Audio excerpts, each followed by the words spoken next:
Hello students of class 12th, I am Suman Jambal and today we will discuss the question number 22 of exercise 6.3 chapter number 6 tangents and normal. ठीक है, question number 22 है बच्चे, find the equation of the tangent and normal to the parabola y square equal to 4ax at the point at square and 2at. Clear to all of you?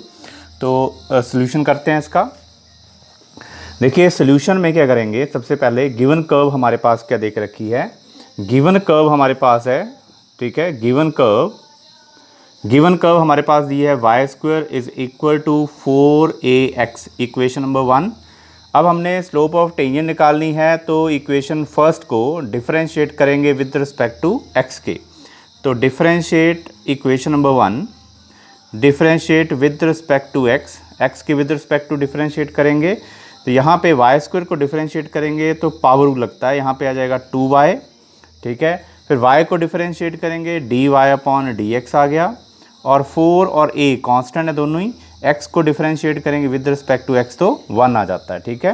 तो हमारे पास dy upon dx की value आती है यहाँ पे, that is 4a upon 2y, ठीक है। अब हमने क्या करना है, जो dy अपॉन dx है मतलब स्लोप ऑफ टेंजेंट जो है at point at square and 2at पे निकालनी है। तो m मान लेते हैं स्लोप ऑफ टेंजेंट को, स्लोप ऑफ टेंजेंट, ठीक है, टेंजेंट एट पॉइंट, किस पॉइंट के ऊपर, at स्क्वायर कॉमा 2at के ऊपर स्लोप ऑफ टेंजेंट निकालेंगे। क्लियर? तो dy upon dx at point at square comma 2at, ये आ जाएगा बच्चे। जहाँ पे भी आपके पास x है वहाँ पे at स्क्वायर पुट कर देंगे dy अपॉन dx में, और जहाँ पे y है वहाँ पे 2at पुट कर देंगे। तो x तो है ही नहीं, y की वैल्यू है, हम y की जगह पे 2at पुट कर देते हैं, ठीक है। और 2 2 4 से 4 कट गया और a से a कैंसिल आउट। तो dy अपॉन dx मतलब स्लोप ऑफ टेंजेंट कितना आ गया, 1 अपॉन t, ठीक है। अब हमने equation of tangent find out कर लेनी है यहाँ से। तो इक्वेशन ऑफ टेंजेंट क्या आ जाएगी, equation of tangent at point at square comma 2at, ठीक है। Equation of tangent at point this and slope कितनी है टेंजेंट की, a is equal to 1 upon t। तो इक्वेशन ऑफ टेंजेंट होती है y minus y1 is equal to m into x minus x1। Clear to all of you? हम y1 और x1 की value put कर देंगे। क्लियर? अब नेक्स्ट चलते हैं अगले स्टेप में। मैं हम लिख रहा हूँ ऊपर मिटा के। तो y माइनस y1 की वैल्यू आ जाएगी आपके पास y माइनस y1, देखिए ये x1 है और ये y1 है, ठीक है। तो y1 आएगा 2at, m की जगह आ गया 1 अपॉन t, और x माइनस x1, तो x हमारे पास है, x तो एज इट x ही रहेगा, x1 की वैल्यू है at square. Clear to all of you? ये t को इधर मल्टीप्लाई कर देंगे, ठीक है, इस तरफ लेके इधर मल्टीप्लाई कर देंगे। तो t को y से मल्टीप्लाई करेंगे तो ये बनेगा ty, फिर t को 2at से माइनस 2at स्क्वायर, यहाँ पे आ जाएगा हमारे पास x माइनस at स्क्वायर। ये दोनों टर्म्स उठा के इस साइड ले जाएंगे, तो x, ठीक है, ये ty उधर जाएगा, माइनस के ty हो जाएंगे, ठीक है, और ये भी टर्म उधर जाएगी तो प्लस की हो जाएगी। तो plus 2at square minus 2at square is equal to 0। Clear to all of you? तो यहाँ से हमारे पास इक्वेशन ऑफ टेंजेंट आ जाती है x माइनस ty और 2at square minus 2at square. देखिए सॉरी, यहाँ पे at स्क्वायर है, ठीक है, 2at नहीं है, ये 80 स्क्वायर है, ये 80 स्क्वायर है, ये वाला 80 है। तो 2at स्क्वायर माइनस 80 मीन्स सिर्फ 80 स्क्वायर बचेगा। 2at square minus 80 square is equal to plus 80 square बचेगा यहाँ पे, is equal to 0, which is the required equation of tangent. ये टेंजेंट की इक्वेशन निकल आई हमारे पास। अब हमने नॉर्मल की इक्वेशन निकालनी है। तो नॉर्मल की इक्वेशन निकालने से पहले हमें नॉर्मल की इक्वेशन स्लोप निकालनी पड़ेगी, ठीक है। स्लोप ऑफ नॉर्मल क्या होता है, तो स्लोप ऑफ नॉर्मल आ जाता है हमारे पास, स्लोप ऑफ नॉर्मल, ठीक है, स्लोप ऑफ नॉर्मल को m1 मान लेते हैं, ठीक है। तो m1 है आपके पास स्लोप ऑफ नॉर्मल, और स्लोप ऑफ नॉर्मल होता है -1 अपॉन स्लोप ऑफ टेंजेंट। तो स्लोप ऑफ टेंजेंट हमारे पास था m, ठीक। तो ये आ जाएगा -1/1/t, क्योंकि टेंजेंट की स्लोप 1/t थी, तो ये हमारे पास आ गया -t। Clear to all of you? तो ये हमारे पास है -t। अब हम निकालनी है इक्वेशन ऑफ टेंजेंट। तो equation of tangent at point, किस पॉइंट के ऊपर? AT स्क्वायर कॉमा 2AT के ऊपर, ठीक है। एंड स्लोप ऑफ टेंजेंट है, एंड M1 है -t। तो स्लोप ऑफ टेंजेंट होती है y - y1, फॉर्मूला तो वही लगेगा, M1 × x - x1। क्लियर? अब y1 x1 की प्लेस पे ये वैल्यू पुट कर देंगे। चलते हैं आगे नेक्स्ट स्टेप में। तो हमारे पास आ जाता है बच्चे यहाँ पे ये y - y1 की प्लेस पे ये आएगा 2AT is equal to M1 -t है, और x - x1 के प्लेस पे AT स्क्वायर आ जाएगा, तो AT स्क्वायर आ जाएगा। क्लियर? तो यहाँ पे लिख देंगे y - 2AT, और इसको मल्टीप्लाई करेंगे तो -xt आ जाएगा, और प्लस AT³ हो जाएगा यहाँ पे, ठीक है। ये xt और ये दोनों टर्म्स यहाँ ले आएंगे हम इस साइड, ठीक है, लेफ्ट हैंड साइड में। तो ये आ जाएगा बच्चे हमारे पास xt प्लस के प्लस y, ठीक है, -2AT, और ये -AT³ is equal to 0, which is the required equation of normal. Clear? और ये हमने पहले से निकाल के रखी थी equation of tangent. Clear to all of you? ये वाली, ठीक है। क्लियर? तो ये हमने निकाल ली equation of required equation of normal, और ये हमारे पास आ गई इक्वेशन ऑफ टेंजेंट जो हमने ऑलरेडी पहले निकाल के रखी हुई है। Clear to all of you? Next question पे चलेंगे हम।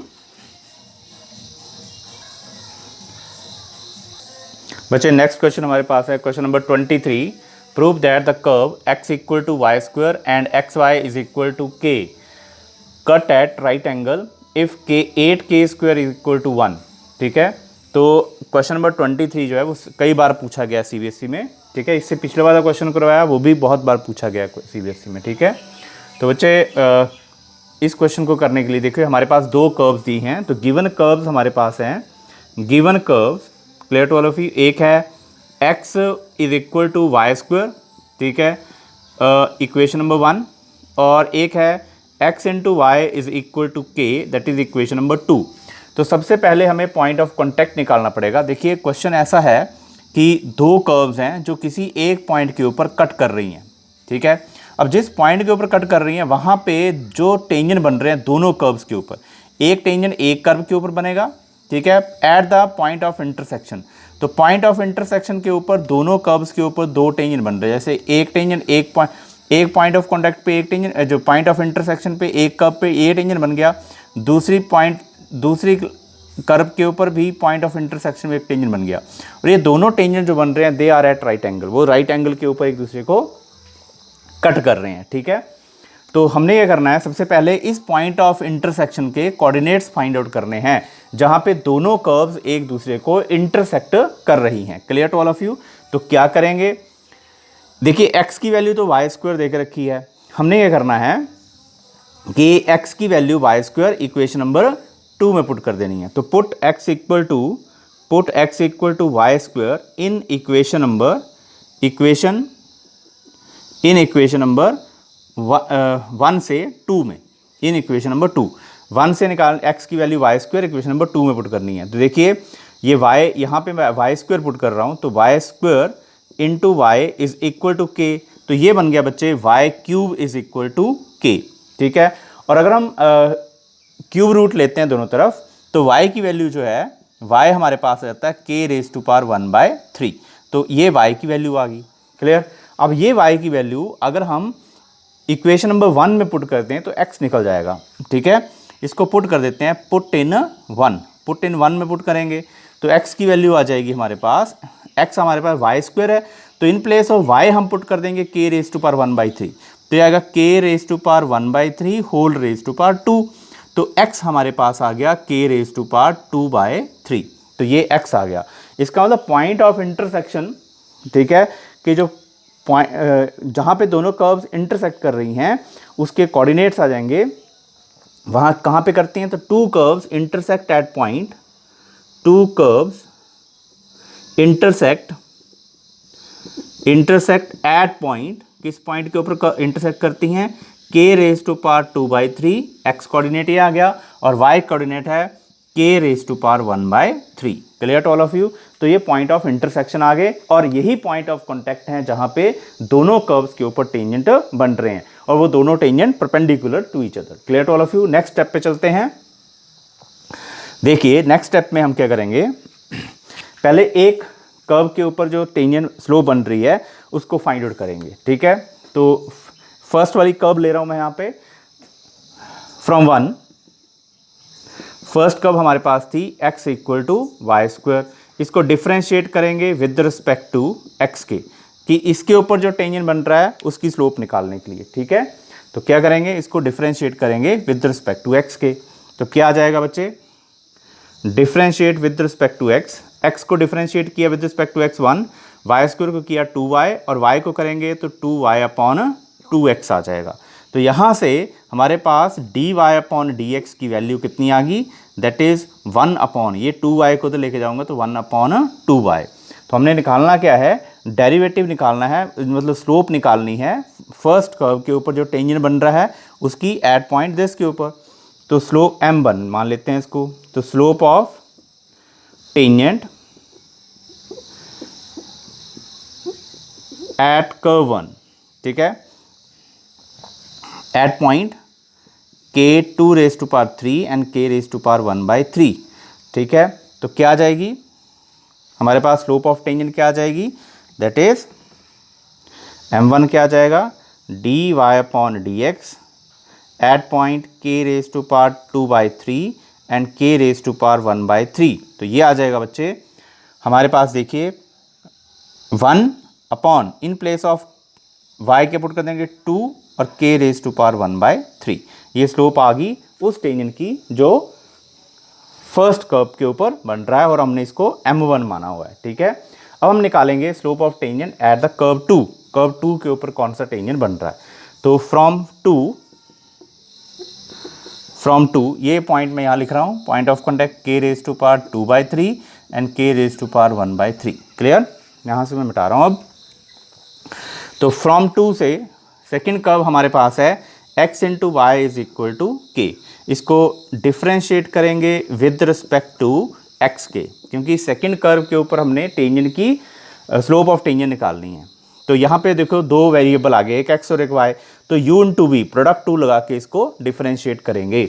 तो x आ गया, फिर y को डिफ्रेंशिएट किया dy अपॉन dx, फिर y बाहर ले लिया, x को डिफ्रेंशिएट किया with respect to x1 is equal to k का डेरिवेटिव 0।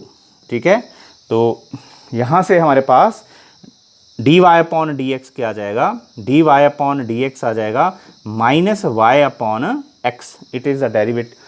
स्लोप ऑफ टेंजेंट निकालेंगे हम at point k raise to power 2/3। ठीक है, इसको m2 मान लेते हैं। ठीक है, let m2 it is slope of tangent at point, किस पॉइंट के ऊपर निकालनी है, at point k raise to power 2/3 comma k raise to power 1/3।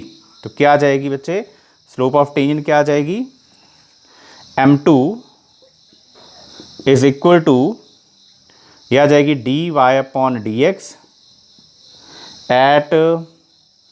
Eight point k raise to power 2/3 and k raise to power 1/3।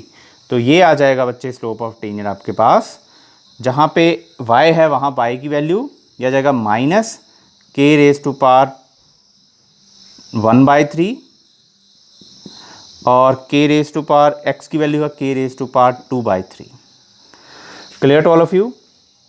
तो ये हमारे पास दोनों tangent की स्लोप्स आ गई हैं, एक m1 और एक m2, दोनों निकाल लिया हमने। ठीक है, तो m1 हमने निकाला था, यहाँ पे मैं m1 भी लिख लेता हूँ, वो भी चाहिए है। m1 हमारे पास आया था 1 upon 2k, I think 2y आया था k रेज टू पावर 1/3, ये m1 था और ये हमने m2 निकाल लिया। ठीक है, अब दोनों जो टेंजेंट्स हैं वो एक दूसरे को इंटरसेक्ट करते हैं एट राइट एंगल के ऊपर। ठीक है, तो अगर दोनों टेंजेंट कर्व इंटरसेक्ट नहीं कर रही, टेंजेंट इंटरसेक्ट कर रहे हैं, ठीक है। तो टेंजेंट एक दूसरे को राइट एंगल के ऊपर इंटरसेक्ट कर रहे हैं, इसका मतलब ये हुआ कि दोनों कर्व्स के ऊपर जो टेंजेंट बन रहे हैं वो एक दूसरे को राइट एंगल के ऊपर इंटरसेक्ट कर रहे हैं। इसका मतलब दोनों की स्लोप का प्रोडक्ट -1 के इक्वल होगा, ठीक है। तो यहाँ पे लिख लेंगे अकॉर्डिंग टू क्वेश्चन, ठीक है, जो कर्व 1 है अकॉर्डिंग टू क्वेश्चन के अकॉर्डिंग क्या देख रखा है, the curve 1 and 2 intersect at right angle, ठीक है।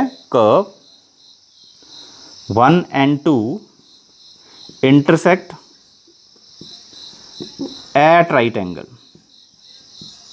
राइट एंगल के ऊपर इंटरसेक्ट कर रहे हैं।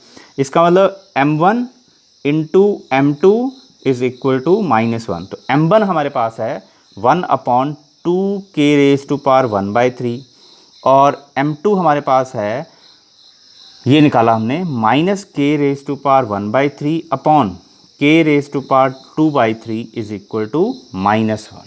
तो देखिए k⁻⁴ से k⁻⁴ कट जाएगा, नेगेटिव साइन से नेगेटिव साइन कट गया, और अब हमारे पास बच गया 2 नीचे 2 और k⁻²/3, ये दोनों मैं इस तरफ ले जाऊंगा तो मेरे पास आ जाता है 1 is equal to 2 into k⁻²/3, ठीक है। ये मेरे पास आ गई इक्वेशन। अब मैंने क्या करना है, हमने क्या करेंगे, दोनों तरफ क्यूबिंग कर देंगे, क्यूबिंग ऑन बोथ साइड, ठीक है, taking cube on both side. तो यहाँ पे आ जाएगा taking cube on both side next step में, ठीक है। मैं यहाँ पे कर रहा हूँ इसको taking cube on both side. तो यह आ जाएगा बच्चे taking cube on both side, दोनों तरफ क्यूब ले लेंगे, ठीक। अब क्यूब लेने के बाद हमारे पास जो इक्वेशन आएगी वो आएगी 1 का क्यूब और ये आएगा 2k⁻² का क्यूब। तो देखिए 1 का क्यूब होगा यहाँ पे, 1 का क्यूब 1, 2 का क्यूब हो जाता है 8, ठीक है। और k का जब क्यूब करेंगे तो फिर k⁻² और क्यूब करेंगे तो 3 से मल्टीप्लाई होगा, तो 3 से ये 3 कैंसिल आउट हो जाएगा। तो यहाँ पे हमारे पास जो वैल्यू आएगी वो आएगी 1 इज इक्वल टू 8k²। यही हमने प्रूव करना था, तो hence proved. Clear to all of you, thanks for watching.